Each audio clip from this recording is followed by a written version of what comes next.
So that stuffy old genius Henry James, in advising writers to create from experience, added quickly that they should also try to be one of those people on whom nothing is lost. This advice ran through my mind over the past couple of weeks as I reread Asali Solomon's collection of stories, Get Down, and absorbed her fabulous new novel, Disgruntled. I want that title. I forgive you for using it, but only because it fits Asali's subject like a glove. Asali Solomon's characters live messy lives. Not the overblown messy you might catch in TV dramas about mob players or drug addicts, but the daily, unending messy that is stumbling toward redemption. A black girl in a snotty white private school, desperate to figure out her place, betrays an innocent classmate. A star-struck woman goes seeking her long-lost love and wakes up in a married man's bed. Embarrassed in front of a woman he's trying to impress on the bus, a young father, quote, curls up like a salted slug.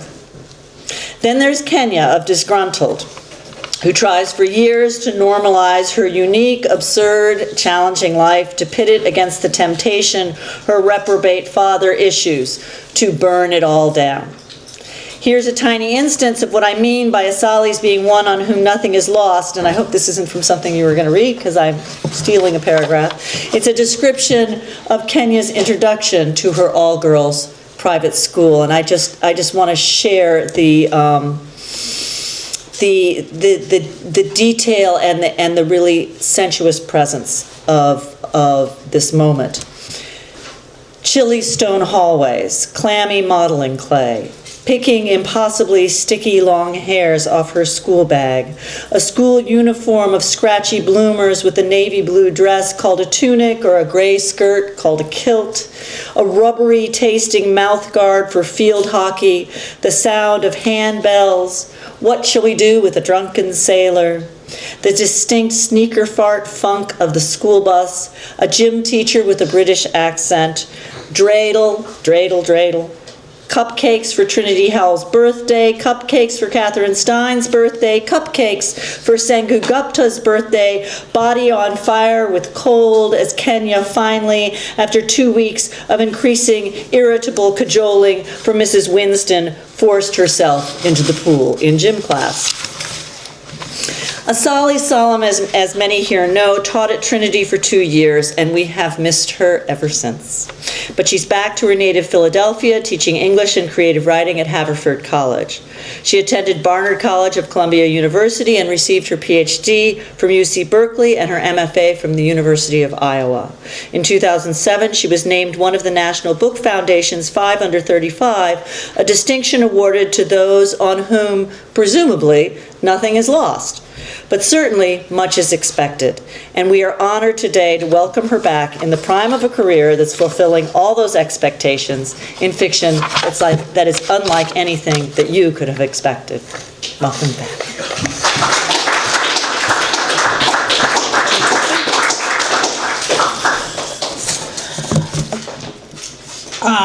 Hi, everybody. Thank you for coming. Thank you for inviting me back here. It's good to be back. It's funny, I had just made a calculation to not read the section that you then read, so that worked out well. So this is Disgruntled, and I'll tell you a little bit about it. I mean, I'm going to read from pretty close to the beginning, so there's not a lot that I need to catch you up with, but it's a story that takes place in the 1980s. The main character is named Kenya Curtis. Her parents are Sheila and John Brown. They live in West Philadelphia. And they're black nationalists, and they belong to an organization that they've started with their friends called the 7 Days, which is a kind of black political organization. And they're also her father is also somewhat eccentric, kind of separate from that. So he dropped out of an Ivy League college, and he's a house painter, but really he's working on this massive, comprehensive book of philosophy and spirituality called The Key. So I think that's kind of all you need to know here. The other thing is later on in this section, I'll mention a campus. This is set near the University of Pennsylvania, so that's the campus. Sheila had what she called a good job, working at the public library on 40th Street near the University of Pennsylvania. But when kids at school asked about John Brown, Kenya had two choices if she wanted to tell the truth. She could say he was either a house painter or a philosopher. She had considered saying that he was dead, but she felt terrible about that. Though he often gave speeches to Kenya about the importance of doing well in school, John Brown did not believe in the ability of Western institutions to educate oppressed peoples like him.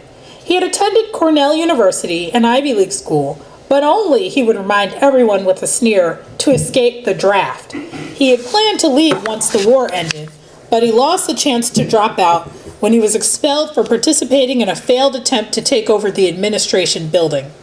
After that, he worked in milk bottling plants, sold knives, and even sorted mail for a few months.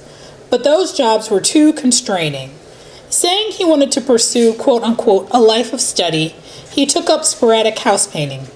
On the days when John Brown wasn't painting a house, he followed a schedule taped to his wall that began with pre-dawn calisthenics. The rest of the day was blocked out for meditation, reading philosophy in a book-choked spare room, and working on The Key.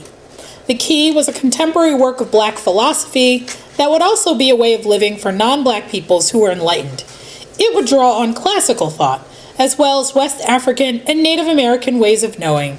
It would unite Du Bois, Ellison, Cleaver, Muhammad Ali, and Malcolm X. It would be bigger than Karenga, who thought small, definitively refute Freud, and make Spinoza a household name in the community. Only when he finished The Key would John Brown go back to school and get what he called a square job. Do you know what cats used to call jobs in the 50s, he asked Kenya. What? Slaves. You call me a slave, John Brown? Said Sheila. Cats have jobs, thought Kenya. They had a nice stereo and a very large record collection, but not much else. Even though she never had guests, Kenya was embarrassed by their old black and white television. Sheila made her slender frame glamorous with thrift store trips, the rich-smelling oil that she bought from street vendors on 52nd Street, and endless variations on a part cornrow, part afro hairstyle. She took Kenya shopping for clothes at the dungeon-like House of Bargains in the summer and at the nightmarishly bright Marshalls at the start of each school year. Occasionally, there was a trip to the glorious Plymouth Meeting Mall where Kenya was allowed one item of clothing, often, though Sheila didn't know it, a flimsier version of a blouse or skirt that her classmate Letitia had worn, and one scoop of ice cream. Kenya nearly dreaded this part, so great was the agony of deciding between mint and butter pecan. There was no bright new outfit for Easter, which they did not celebrate. Kenya had no aunts or uncles. She didn't go to family barbecues or reunions.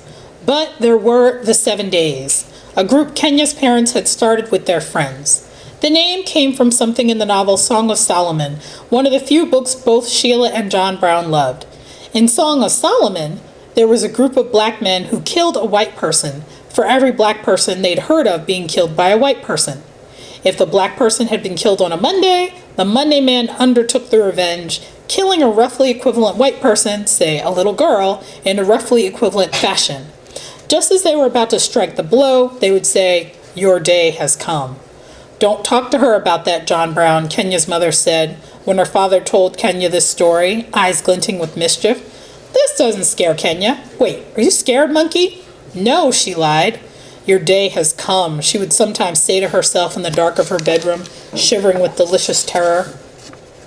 Provided she had washed and put on her pajamas, Kenya was allowed to sit in on the 7 Days meetings at her parents' house, which usually happened 2 Saturday nights a month. She loved the feeling of being in a crowded living room, with its boarded windows, low wattage lamps, and huge plants. It felt both cramped and cozy. She listened or dozed on her mother's shoulder, sometimes not waking up until the next morning in her own bed. Kenya's parents and their friends did not kill anyone. Each of them devoted a day in their week to doing something for the community. Kenya's father went to welfare and social security offices to advocate for women with crying children, frail seniors, people who were a little slow, anybody who needed help navigating piles of paperwork. He annoyed employees, most of whom were also black, by passing out mimeograph flyers about asserting civil rights in a hostile bureaucracy. After she graduated college, Sheila had sworn off all contact with Richard Allen projects. Too depressing, she'd said. As a 7-day, she went back once a week. John Brown was the one who pushed her, going on about how much Sheila would have liked to meet a beautiful professional black woman like herself when she'd been a girl. I would have loved that, Sheila said, especially if that woman would have bought me some new clothes. On her day, she knocked on doors and gave out books the library was getting rid of and made lists of repairs for which she harassed the housing authority. Sometimes she would round up a group of women and children to ride downtown with her and press their demands in person. For a brief time, because John Brown's idea of her as a mentor did appeal to her, she also tried to make friends with some of the teenage girls, especially the ones with small children. She invited them to come to the library to take out children's books to read to their kids. This didn't last, though. I don't understand them, she admitted to John Brown. I lived there, but I was never a girl like that. Something told Kenya not to ask what she meant. Okay, I'm going to skip ahead a little bit. So this takes place, this is sort of Kenya and Sheila and John Brown at home, I should say. And the only thing to know about this section is that John Brown is not in touch with his parents. His father has died, and his mother is mean, but Sheila and Kenya go up there secretly once a year and get money from her, which is kind of a scandal. So in this section, even though usually Sheila picks up Kenya, John Brown has come to pick her up from school. After chatting briefly about his day, more breakthroughs in the key, all reported with a kind of fake cheer, Kenya and her father walked home in the boring and unsettling silence that she had anticipated. She wouldn't ask him again what was wrong or anything else. It was too tedious. When Sheila was angry, she let you know, and she let you know why. The atmosphere around John Brown was a mist that might evaporate or turn into a rainstorm. It was as mysterious and as bothersome as bad weather. Kenya tried to lose herself in other parts of the walk by studying West Philadelphia. She gazed without comprehension at the large, neat houses near the campus, painted with Greek symbols, and wondered why the young white men sat shirtless on the porches. She and her father passed the Acme supermarket, where Kenya had spent many dreary hours, the stuffy laundromat they frequented before Sheila defied John Brown and bought a washer-dryer on credit. They passed the delicious Kacha's Deli, where Kenya's parents agreed they would never go again. After an altercation with a black customer who had left the store, the cashier had hissed to the guy making sandwiches, "He doesn't know how it is. I could get him lynched." John Brown never stopped regretting that all he'd done was walk out, claiming that he'd been afraid of what he might do. On days like this, Kenya noticed every pile of dog crap, every bit of trash, abandoned hug bottles, newspaper sections.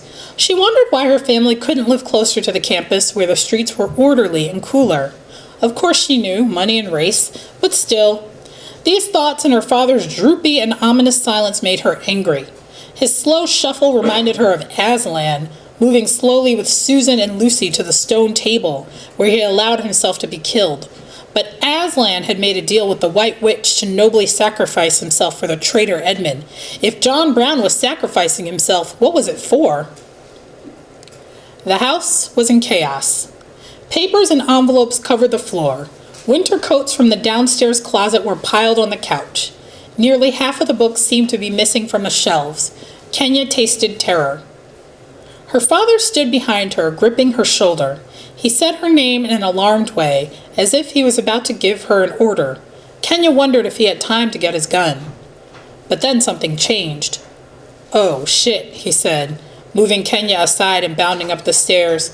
"Sheila! Sheila!" he called. Oh, by the way, there's a lot of cursing in this. I hope you guys have heard curse words before. Kenya followed him.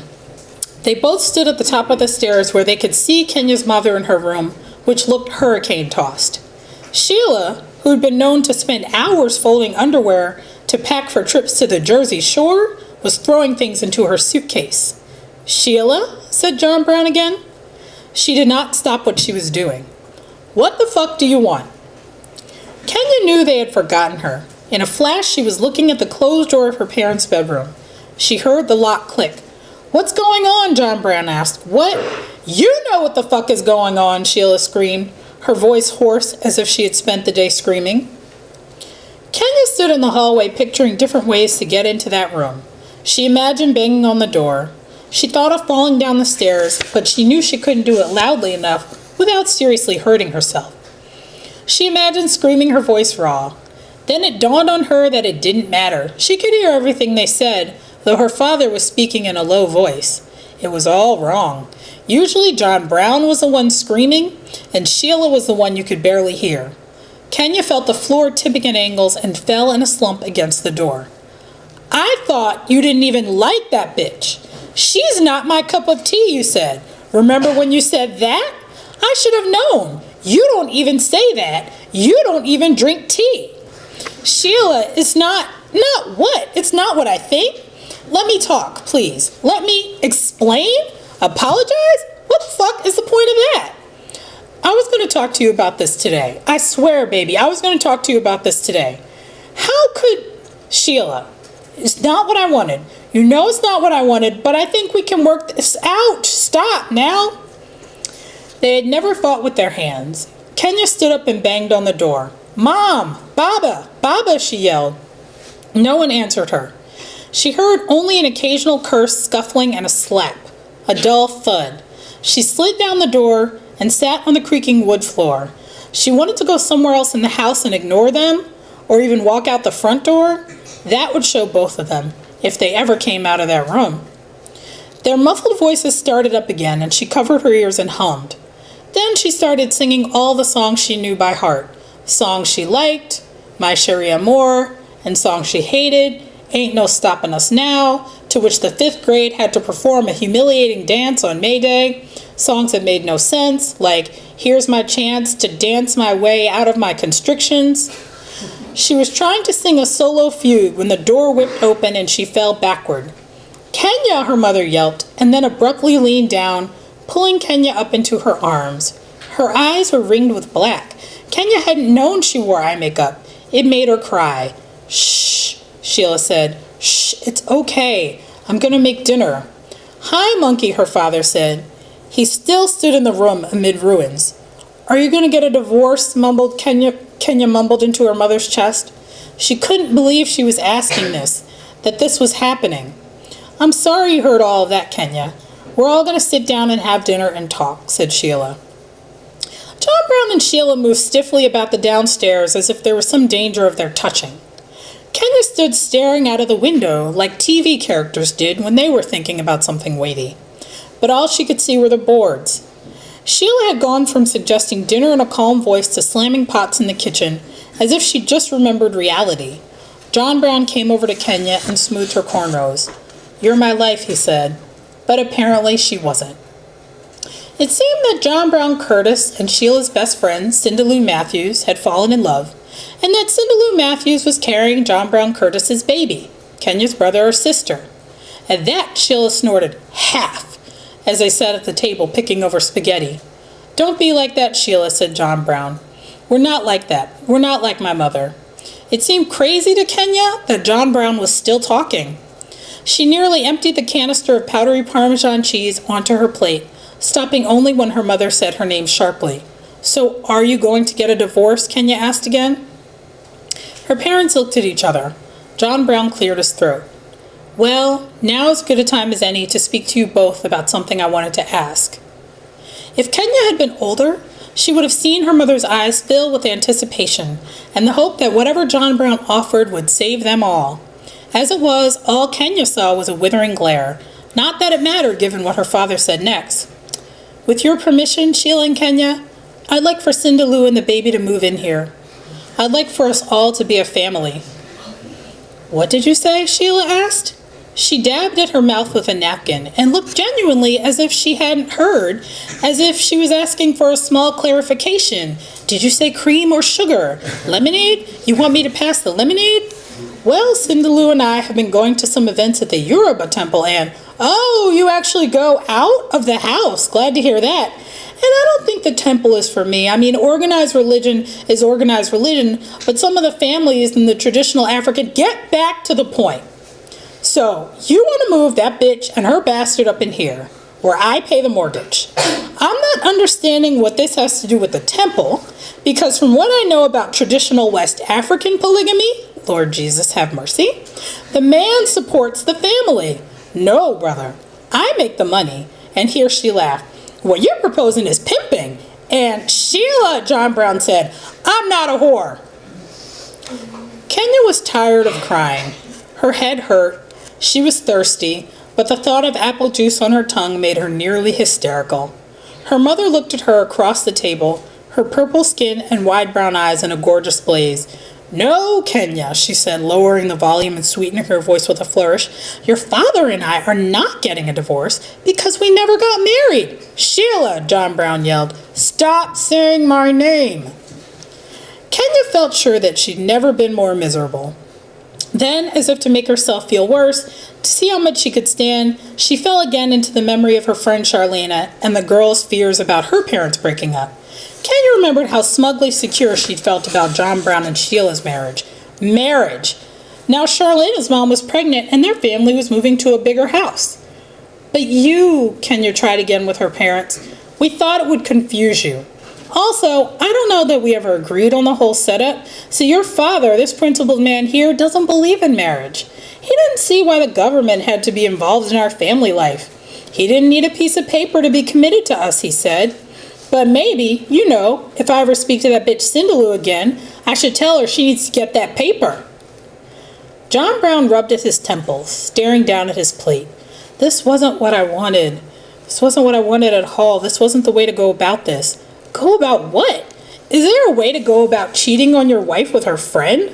Oh no, you're probably talking about some bullshit like the right way to propose half-assed polygamy to your family. Maybe there's a strategy of some sort, or some literature I could have brought home from my job, the job I keep to support this family.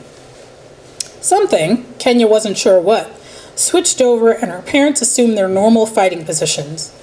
John Brown screeched at Sheila that her problem was that she wouldn't let a man be himself.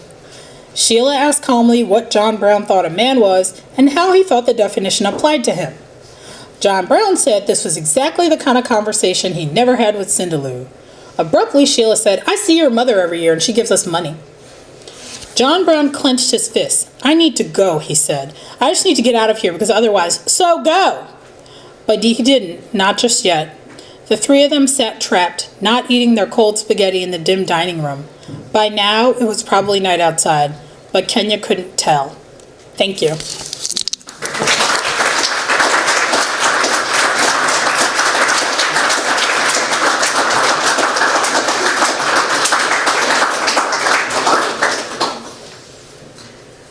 You'll take some questions? Of course. Yes.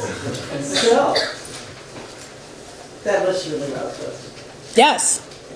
So, now I want to read the book, but I don't know anything about it. When I think about Philadelphia Black community in the 1980s and truly named organizations, I think of the moment that Philadelphia firebombed its own citizens, the MOVE organization. Right.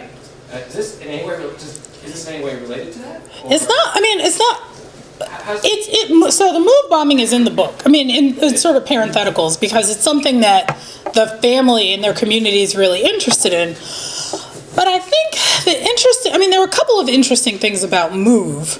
One of which is that Philadelphia was a perfect place for a black radical organization to form that would be West Philadelphia is a really interesting place. And it's something I didn't realize until I left West Philadelphia, which is that it has a lot of poor and working class black people in it, and it's a very large area.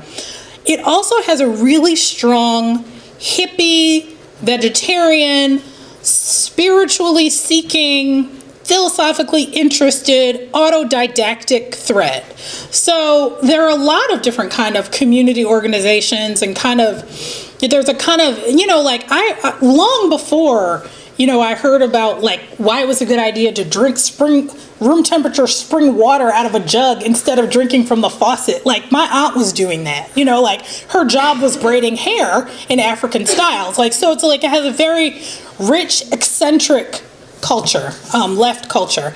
And so it makes sense in a way that the MOVE organization was there, but also Philadelphia is it's an integrated and deeply polarized city. And this is something that's changed a lot in the 20 or so years or whatever since I was little. But it was very polarized. It was a place where there were a lot of black people. They had, pretty much always been there. But there were a lot of parts of the city where as a black, so people would talk, like when I went to private school, oh, we can't go to the city, it's so scary, you can't go here, or can't go to this black neighborhood. But the really dangerous thing was to go traipsing around some of the white neighborhoods in Philadelphia as a black person. That was far more documented. Like, people would yell things at you, you would get attacked, like this kind of thing. So very polarized, and there was a struggle over the leadership of the city, right? And at the time when the MOVE bombing took place, there was a black mayor, but a lot of the people in the police force and a lot of people in control of like law enforcement were still kind of firmly on the side of Frank Rizzo, who had been a mayor there, who was a sort of high school educated, larger than life Italian guy from South Philly, very racist, very law and order type guy. Actually, a couple months ago, there was like, when they were really running out of things to say about Trump before he became president, there was an article comparing them, right? Like, it's like Frank Rizzo, like in the New York Times. It wasn't a Philadelphia paper. But like, I think they called him the Broad Street Bully. That ethos stuck around in a lot of parts of the city, but you had this black mayor, but you had this situation. If you guys have never heard of the MOVE bombing, there's an excellent documentary called Let the Fire Burn. That's all archival footage of it. And it's fascinating study into like cities and power and racism, and in some ways evil. Because the thing that's really interesting about watching all this archival footage is you see something that looks obviously terrible, a building on fire with small children in it, and then you see these people decide not to save those people and not to go in there and not to do anything, But anyway, it's in the book. It's something that's kind of in the atmosphere of the book, and the atmosphere in the book darkens for the 7 days when that comes up. It's something that's stunning to them, and it's something I think about a lot, and I imagine will make more appearances in things that I write, largely because a lot of people don't know about it. The only thing that has really kept it alive, besides this recent documentary, is that a lot of black fiction writers and poets, some from Philadelphia, some not, write about it. There are a lot of black poets have MOVE poems, even people who are not from the city. So.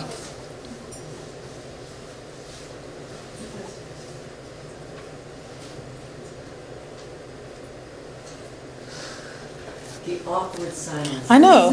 So I heard that, yes. Walking from in front of the podium will relax everyone. Yes. Oh. Well, this is a question about sort of adolescence and sort of the way that because in 12 Takes Theater you have an adolescent protagonist, and here Kimmy sounds like she's an adolescent who's sort of a little bit older. Now I'm wondering, what are the ways in which that sort of opens up sort of these stories for you?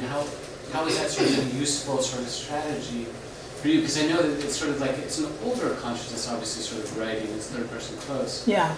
But you do it so well. And so I was wondering sort of what it is that sort of attracts you to sort of adolescent protagonists. And So what to sort of maybe avoid and how to do it well. I think that people who are really called to write about kids and adolescents found a lot of that very unpleasant. Seriously, I think that's and so I think if you found a lot of that kind of unpleasant, then you're trying to work through something about it, and you actually need to be a certain age to do that, And so it's funny because I feel like a lot of people ask me about it, and the idea I think for a lot of people is that it would be difficult to go back and try to do that.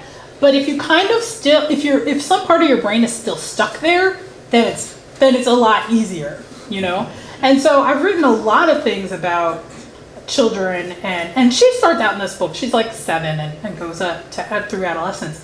But I actually find that not easier than writing about adults, but I do find it, I think that's part of it. I found a lot of that really unpleasant, so I've spent a lot of time watching things and paying attention to it, and then sort of thinking yes, as soon as I get old enough, I'm gonna tell. I was also really known for telling. So, so then when you get old enough, when you get the distance on it as a fiction writer, then you can kind of tell. But I think the other thing that's kind of, to me, really easy about writing about young people and adolescents is like a lot of the decisions you have to make about character and setting are done for you. You don't have to give them a job. You don't have to, you know what I mean? Like, you can just like, it's just there, you know? And so you can sort of explore a lot of the same human dynamics that people explore in fiction about adults at a micro level, but a lot of the plotting decisions can be kind of, are taken care of it for you.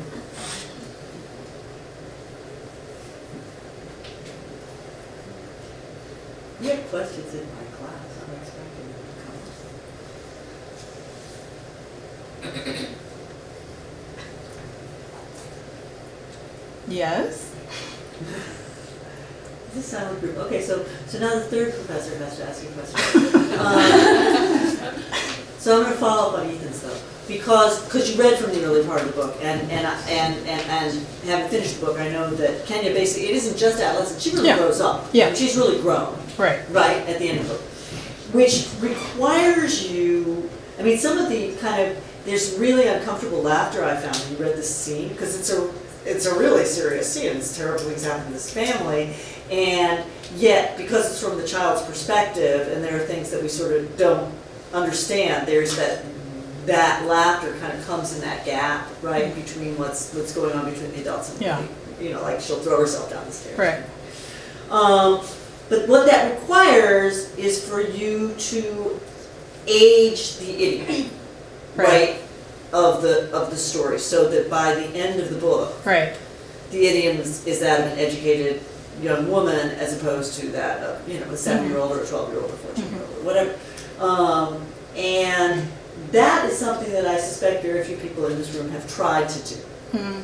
So my question, which I hope then, you know, people who are wrestling with this issue of voice and point of view can maybe follow up on, is how much of a struggle was that for you? Were you aware of it at different times, or was it a decision that you made along the way? Oh, I'm going to take her all the way through, you know, to adulthood. How did you? Yeah, no, I mean, I didn't think much about how to deal with the voice. I mean, I mainly plotted this out as a series of scenes and as a series of episodes, and so I think just like trying to like create a voice that made sense with that episode is what does that. But as far as like the trajectory of the book, I think like I don't know at what point I decided when it was gonna end. I mean, I knew it was gonna end at some return point, right? And I knew that she wasn't gonna be fully formed. We weren't gonna know exactly what happened, right? But that there would have been sort of a series of trials at kind of every age of youth, and that it would sort of wrap up there. But as far as thinking about the voice, I think that the voice I think I tried to make it somewhat consistent in a way, but the only thing that's different is that she knows more. Mm-hmm. You know, she just kind of knows more. She's watching, she's always watching, but knows more, like can talk or would be able to articulate more of what she's watching happen in some ways. Yes? What I noticed is that you always said John Brown, which always had his name, and maybe that should have been a clue that he was going to be a bad guy. I mean, I don't think he's a bad guy, but his name is also not John Brown. His name is John. He named himself John Brown, one word, right? Like to be like John Brown. But I don't think of him as a bad guy. I think he's complicated. There's only really one villain in this book, but you'll have to read it to find out. Yeah. But I think like he's the kind of guy who would append his name with Brown to alarm people, you know.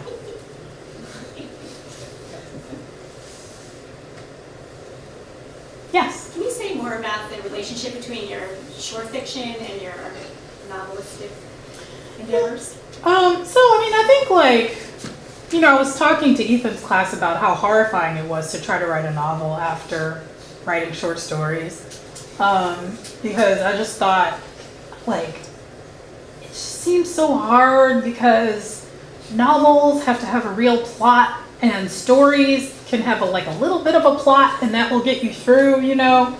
And ultimately like what I wrote was something pretty episodic. So in some ways, it's not cheating exactly. And then I was like, well, I'll put a gun in it, and then I'll have a plot, you know. But I think like they're all about. Everything I've written is about Philadelphia. Everything I've written is about Black characters in Philadelphia. A lot of it has to do with like when I started really thinking about writing fiction. I was in college and then I was in grad school getting a PhD. And one of the things that was kind of frustrating was that I read a lot of African American literature, but a lot of the stuff that seemed to be canonical was very much focused on like the encounter between the Black person and the white world. And a lot of it, like the Black man and the white man, and then like the white woman would sort of be in there, but Black women are like off screen doing that. So, except for like, there were a lot of Black women writers who were doing something different, but a lot of the very canonical fiction was very focused on this like interracial encounter. But one thing I think is like really interesting is intraracial encounters that are structured in some ways by racism, right? So like the kind of things that go on among Black people in their communities, like class differences and colorism and just differences in affect, and these are churchy people and these are not churchy people, that kind of stuff that I was like really interested in. And so that's a lot of stuff that had to do with also my experience going to that private school that was just stuff that I thought was interesting that I'd never observed, but I felt like were useful, were interesting and could be very amusing in a dark way. Stories about, stories about human relationships and stories about, America in a certain moment. And so that's something that unites them. The other thing that unites them is, I don't know if you guys are familiar with the writer Edward P. Jones. He's a fiction writer from Washington, D.C., and he writes almost all of his work except for a really good novel called The Known World, which is in Virginia and set during the antebellum era. All of it is about Washington, D.C. in like the 20th century. And like, he kind of mythologizes D.C. just by writing about it. And I thought, well, I could do that. Why don't I do that? And so, I really, the stuff all kind of takes place in Philadelphia, and I'm like sort of really focused on like different places and, ascribing them a meaning and, making it a kind of mythological place just by writing fiction about it.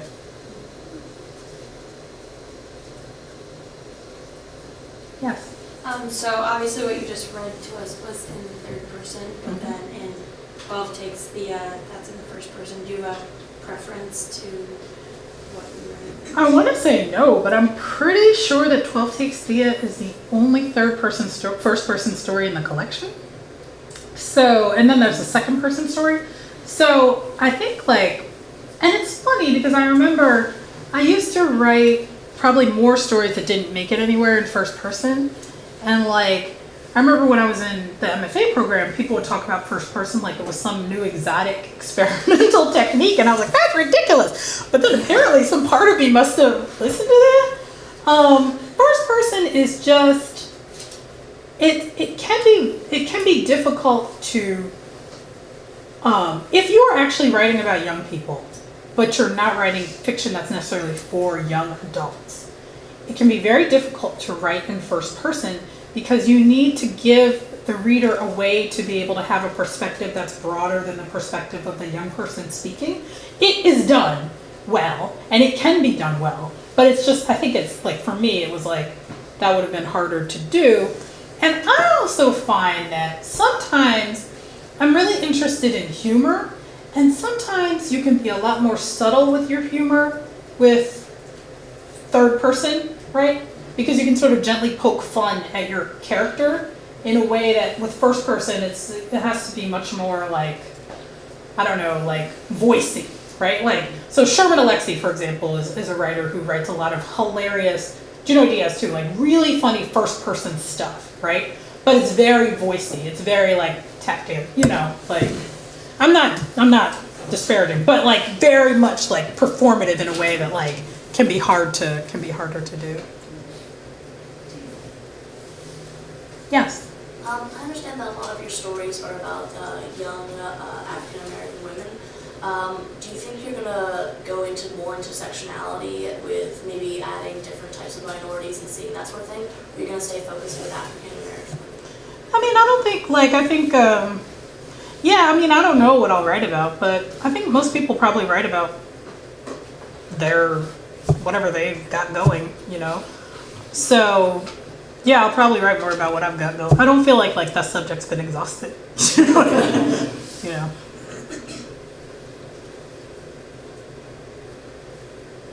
But one thing I do try to do is, like, I try not to write stories that are about, like, that live in a world where they're just black people and white people and they're all straight. Like, so, you know, I always try to, like, make it clear that, like, there are other people involved in this, you know, mix, like, in, you know, in a city on the East Coast, you know. So, Other